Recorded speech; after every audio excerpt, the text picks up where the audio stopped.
Alright guys, back with another one. I finally picked up a Banshee. I owned one of these things about 10 years ago. Ended up selling it because I was a broke college kid, and been looking for one ever since. Finally picked up this one for $2,000. It does have a seat, but it's not the nicest.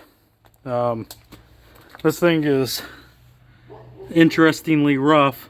It's got a homemade 2-into-1 intake here. That's metal, welded. Oh, the whole thing's metal. I thought it was PVC. Using spark plugs to, close the crossover tube ports. I think you can get the fancy billet ones for $100. Cheap Chinese carburetor. Cheap CDI box. You can always tell if the wiring is too clean that it's a cheap kit. But it's all there. It does have FMFs on it. Kicking it over, it does rotate, but I don't know if there's a bunch of compression there. So full flight A-arms, and then V-Force 4 reeds. I wouldn't be surprised if they're the knockoff, but it is clean. We'll see what's wrong with it. The first thing we're going to try to do is check for spark here.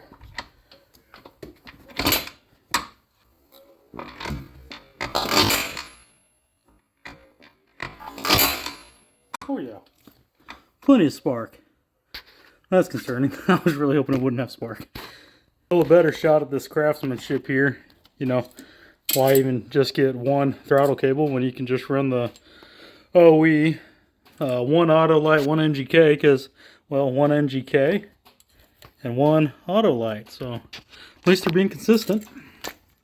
Well, that one was loose, probably because they did a compression check. And they went, oh no. But having spark, I'm going to say that I ran lean.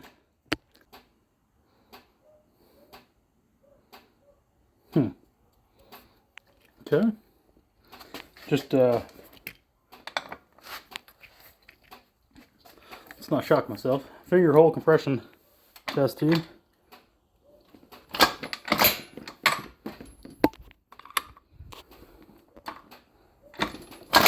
Nah, nothing. Alright, so the right side here actually has a little bit of compression. Alright, on the old compression test, it was at 100. It is slowly leaking off. That could be my tester. That could be the cylinder. Either way, not good. But either way, 100 would make it run. At least on that cylinder. No surprise, we had nothing on the left side. Let's get the borescope out. Scope that hole, that its cylinder. Most likely got an air leak on that side and fried and melted down that side. Well, instead of messing around with the borescope, I decided just to pop this head off.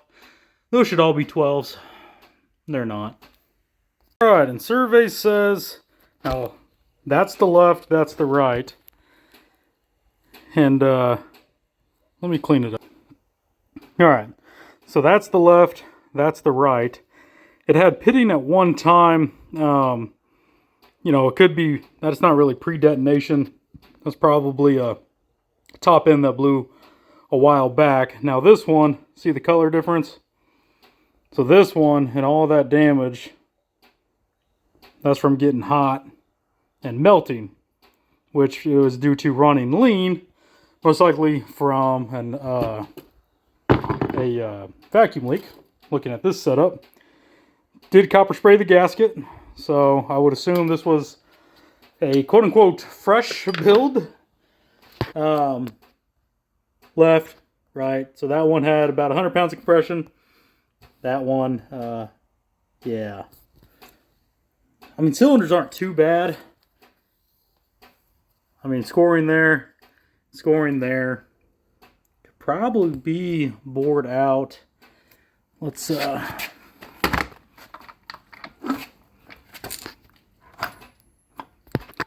so, yeah. Just getting past it all. That's real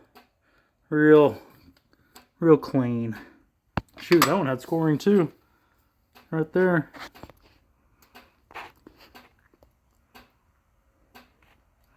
kind of right there. But I see some numbers there.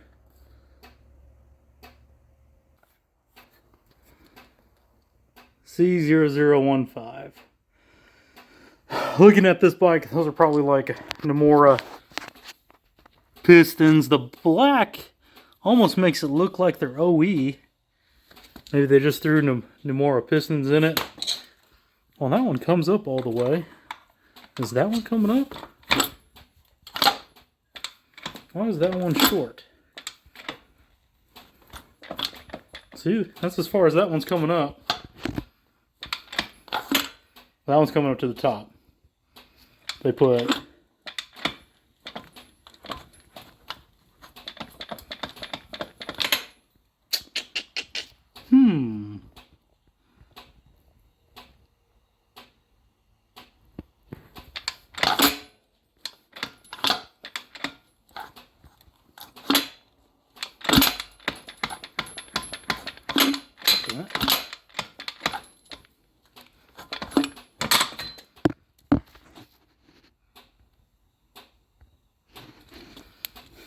well, that's interesting.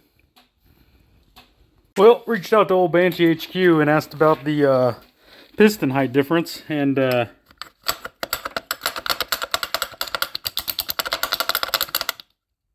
don't know, they couldn't figure it out. Anyways, yeah, that exploded. This is a homemade Felpro base gasket. Yeah, full rebuild. Don't do this shit.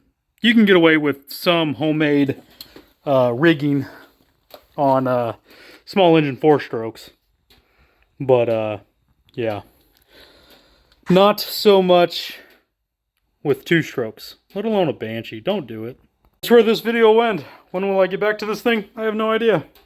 I got other stuff to do. Check out other videos. Bye!